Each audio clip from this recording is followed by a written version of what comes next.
The Book of Joshua, Chapter 4. When the entire nation had finished crossing over the Jordan, the Lord said to Joshua, "Select 12 men from the people, one from each tribe, and command them, take 12 stones from here out of the middle of the Jordan, from the place where the priest's feet stood.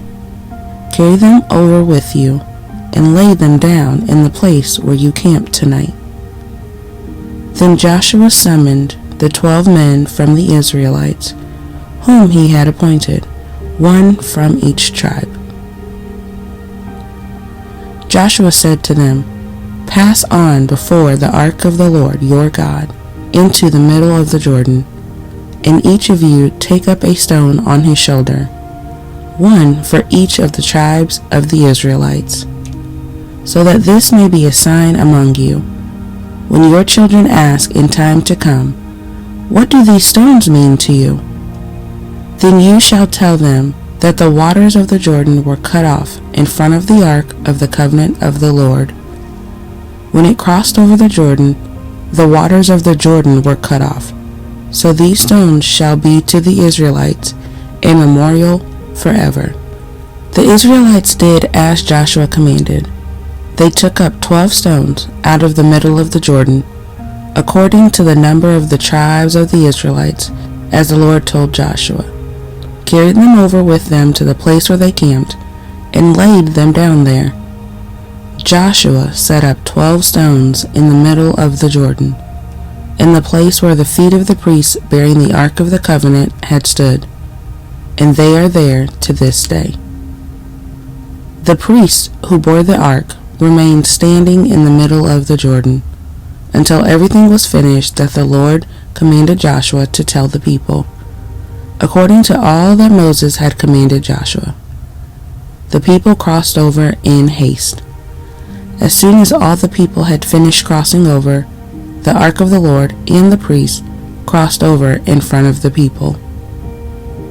The Reubenites, the Gadites, and the half-tribe of Manasseh crossed over armed before the Israelites, as Moses had ordered them. About 40,000 armed for war crossed over before the Lord to the plains of Jericho for battle.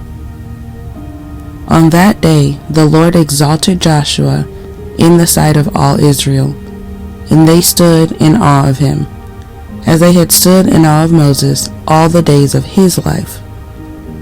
The Lord said to Joshua, "Command the priests who bear the Ark of the Covenant to come up out of the Jordan."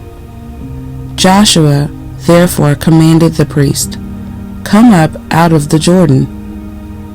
When the priest bearing the Ark of the Covenant of the Lord came up from the middle of the Jordan, and the soles of the priest's feet touched dry ground, the waters of the Jordan returned to their place and overflowed all its banks as before.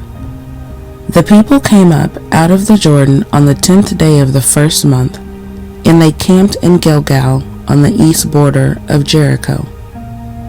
Those 12 stones which they had taken out of the Jordan, Joshua set up in Gilgal, saying to the Israelites, "When your children ask their parents in time to come, 'What do these stones mean?'